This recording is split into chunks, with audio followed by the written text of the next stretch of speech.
प्यारे बच्चों, मैंने आपके साथ 16.2 मेंसुरेशन में क्वेश्चन नंबर 1, 2, 3 इसका डिस्कशन किया था। थर्ड क्वेश्चन बच्चों मेरे को याद है, ये किसी एग्जाम में पूछा भी गया है, इसलिए अटक भी गया था। चलिए फोर्थ क्वेश्चन करते हैं। Find the area of the quadrilateral A B C D in which angle B is 90। तो बच्चों यहाँ पे फिर से कुछ खेल किया गया है, तो आप कुछ ऐसा क्वाड्रिलेटरल बना लीजिए पहले, या तो हमने बच्चों क्वाड्रिलेटरल कुछ स्टेप से बना लिया। ठीक है, ए बी सी डी। चलिए बच्चों fourth question, A B C D मैंने लिख दिया। एंगल बी बच्चों कितना है, वो 90 डिग्री है। ए बी बच्चों कितना है, 6 सेंटीमीटर है। बी सी बच्चों कितना है, 8 सेंटीमीटर है। सी डी और डी ए कितना है, सी डी और डी ए 13 है। तो बच्चों सी डी कितना है, 13, और डी ए भी कितना है, 13। पूछ रहा है इसका एरिया निकालो। अरे ये तो बच्चों हलवा क्वेश्चन हो गया एकदम। ठीक है ना, क्यों? क्योंकि कहोगे सर एक तो राइट एंगल ट्रायंगल है, उसका तो हम निकाल ही लेंगे। और बच्चों राइट एंगल ट्रायंगल में शायद ये ट्रिपलेट होता है, 8, 6 और 10 का होता है ना। क्योंकि 64 और 36 हो जाएगा 100, 100 का स्क्वायर रूट हो जाता है 10। तो बच्चों क्वेश्चन तो हो जाएगा, बस आपको इसमें हीरोन्स फॉर्मूला लगाना पड़ेगा, क्योंकि 3 साइड्स पता है, और यहाँ पे half into base into height वाला लगाना पड़ेगा। ये बच्चों आप लगा देंगे तो आपका क्वेश्चन हो जाएगा। तो मैं इसकी वर्किंग पूरी नहीं कर रहा हूँ, मैं ऐसे ही लिख देता हूँ और इसको आप होमवर्क में डाल देता हूँ, ताकि आप इसको कंप्लीट कर लें, क्योंकि ये सेम एज इट इज जैसे भी पहले क्वेश्चन किया था ना, वैसा ही। तो एरिया को रिप्रेजेंट करते हैं ए आर से। Area of quadrilateral A B C D is half into base, base is 6, height is 8। ये तो बच्चों इसका हो गया। और बच्चों area of triangle A D C, इसको कैसे निकालेंगे बच्चों, हीरोन्स फॉर्मूला से। ए आपका 13 है, बी आपका 13 है, उसी को भी एबीसी आप मान सकते हैं, और सी आपका 10 है। इसको बच्चों निकाल करके यहाँ पे बच्चों प्लेस कर दीजिए। जैसे ही आप प्लेस करेंगे, दोनों को सम करेंगे तो आंसर आ जाएगा। तो एक क्वेश्चन बच्चों फोर्थ वाला इजी हो गया, तो नहीं किया, होमवर्क में डाल दिया। क्वेश्चन नंबर 5 की तरफ आते हैं। तो बच्चों हम लोग क्वेश्चन नंबर 5 की तरफ आते हैं। बच्चों याद रखिए, मैथ्स यदि आपकी वीक है तो ईमानदारी के शुरुआत के 10 क्वेश्चन आप जरूर लगाया करिए, तो उसकी मैथ्स उतने में सही काम हो जाता है अगर आप 10 क्वेश्चन भी सही से लगाते हैं। फिफ्थ क्वेश्चन लिखा है, the perimeter of a rectangular cardboard is 96 centimetre if its breadth is 18 centimeter, find the length and the area of the cardboard। जो सबसे पहले हम रेक्टेंगुलर कार्डबोर्ड बना ही लेते हैं बच्चों, रेक्टेंगल जैसा इसका शेप है तो हम रेक्टेंगुलर कार्डबोर्ड बना ही लेते हैं। चलो भाई, A B C D rectangular cardboard है बच्चों, इसका पेरीमीटर कितना है, 96। अब बच्चों हमें इसकी लेंथ और ब्रेथ पता है क्या? हाँ पता तो है। कह रहा जो ब्रेथ है, जो बच्चों लंबाई में छोटी होती है उसको ब्रेथ कहते हैं, जो बड़ी होती है उसको लेंथ कहते हैं। तो लेंथ बच्चों पता नहीं, उसको हम एक्स मान लेते हैं। लेंथ एक्स हो गई और ये 18 हो गई। तो पेरीमीटर बच्चों क्या होता है, 2 टाइम्स एल प्लस बी, यानी L plus B is equal to 96। ये रेक्टेंगल का बच्चों पेरीमीटर होता है। यहां से बच्चों हम लेंथ निकाल लेंगे, इसको 2 से डिवाइड करेंगे तो x प्लस 18 आ जाएगा, 2 4 जा 8, 2 8 जा 16, यानी x आ जाएगा बच्चों 48 माइनस 18, यानी 8 में से 8 गया 0, यानी कि 30। तो बच्चों आपकी जो बेसिकली लेंथ है ना वो आ गई 30। ये तो आप समझ ही गए। अच्छा, उसके बाद बच्चों हमको देखना है कि हमें करना क्या है। फिफ्थ क्वेश्चन कह रहा एरिया भी निकालना है। तो बच्चों एरिया तो सिंपल सी चीज होती है, रेक्टेंगल का एरिया होता है लेंथ इंटू ब्रेथ। अगर स्क्वायर होता है तो उसका एरिया होता है साइड का square. Area of rectangle A B C D is equal to length into breadth. तो बच्चे हो गया 30 इंटू 18, 18 3 जा होता है 54, तो हो गया 540। सारी डायमेंशंस बच्चों फिफ्थ क्वेश्चन में जो है ना वो सेंटीमीटर में है, तो ये सेंटीमीटर स्क्वायर होता है। और बच्चों पेरीमीटर में जो लेंथ होती है वो सेंटीमीटर में ही होती है। चलिए भाई, फिफ्थ क्वेश्चन बच्चों कंप्लीट हो गया, हम लोग चलते हैं सिक्स्थ क्वेश्चन की तरफ। सिक्स्थ क्वेश्चन में बच्चों गिवन है, the length of a rectangular hall is 5 metre more than its breadth. अरे ये भी सिंपल लग रहा है बच्चों, क्वेश्चन का पैटर्न थोड़ा सा चेंज होकर क्वाड्रिलेटरल से रेक्टेंगुलर पैटर्न पे आ गया। ठीक है, तो रेक्टेंगुलर पैटर्न के डायग्राम आप थोड़ा सा सही से बनाइए, जितना डायग्राम आप अच्छा बनाएंगे क्वेश्चन जल्दी जल्दी होगा। लिखा है the length of a rectangular hall is 5 metre more than its breadth. तो ब्रेथ अगर x है तो लेंथ हो गई x+5। ठीक है, समझ में आ गया? तो एग्जाम में ऐसे लिख देना, लेट द लेंथ जो भी है ब्रेथ भी x, तो लेंथ हो जाएगी x+5। एग्जाम में ऐसे लिखना भी पड़ता है। ठीक है, तो अब क्या लिखा है बच्चों, if the area of the, बच्चों एरिया गिवन है, एरिया बच्चों जो होता है ना ABCD रेक्टेंगुलर पैटर्न हॉल का एरिया गिवन है, वो है 594 मीटर स्क्वायर। पूछ रहा है पेरीमीटर क्या होगा। अब पेरीमीटर होता है बच्चों 2 टाइम्स L+B, तो ये L x है और B आपका है x+5। ये है बच्चों आपका पेरीमीटर, लेकिन x ही नहीं पता है तो पेरीमीटर कैसे निकालोगे? तो कहोगे सर एरिया तो पता ही है, एरिया सर होता है लेंथ इनटू ब्रेथ, और सर ये जो एरिया है ना सर ये 594 है, इसको सर सिंप्लीफाई कर लेते हैं। लेकिन सर यहाँ तो धमाकेदार एक इक्वेशन बन गई, क्वाड्रेटिक इक्वेशन, इसको सॉल्व कौन करेगा?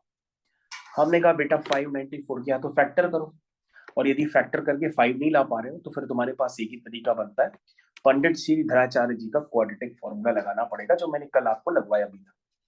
जल्दी से आप 594 के फैक्टर कर दीजिए, बताइए क्या आएंगे। 2 2 जा 4, 2 9 जा 18, 2 7 जा 42, बताइए। 3 9 जा 27, 3 9 जा 27, 3 3 जा 9, 3 3 जा 9, 3 1 जा 3, 3 1 जा 3। अरे बच्चों फैक्टर तो हो गए, अब बच्चों इनको ऐसे एडजस्ट करो कि 5 बन जाए, इतना काम आप करो, जल्दी से बताओ।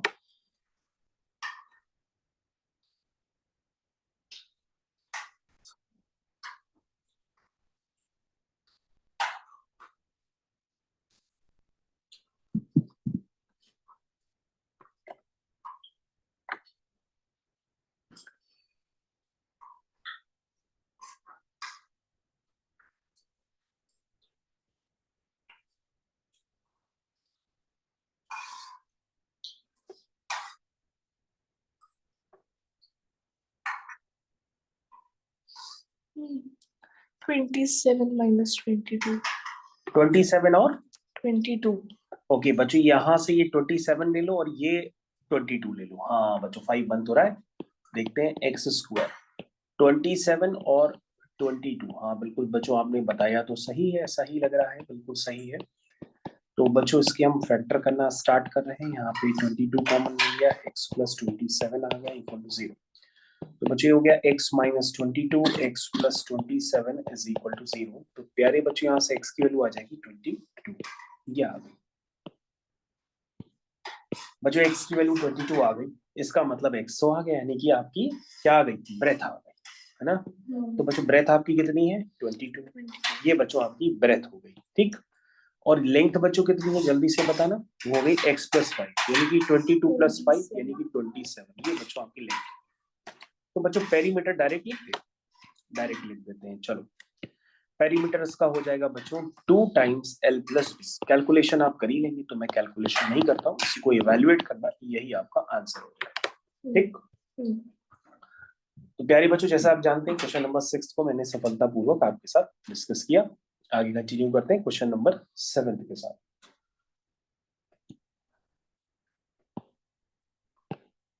तो प्यारे बच्चों हम लोग आ चुके हैं question number 7, mensuration, exercise 16.2, page number 363।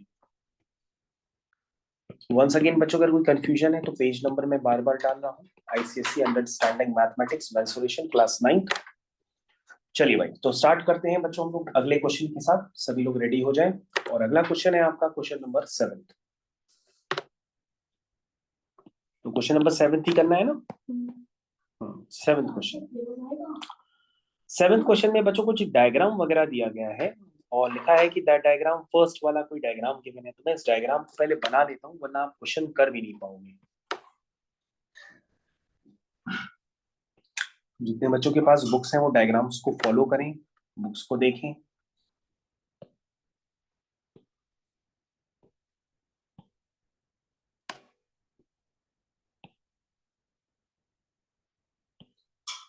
तो बच्चों मैंने डायग्राम भी आपको नीट एंड क्लीन बना के दे दिया है। अब बच्चों उसमें हम थोड़ी सी मार्किंग कर देते हैं।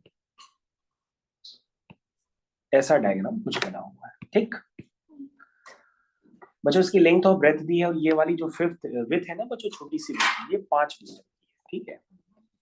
और ये पूरी लेंथ जो है बच्चों 50 मीटर की है। कितनी है, 50 मीटर की है। चलिए, और बच्चों ये 35 मीटर।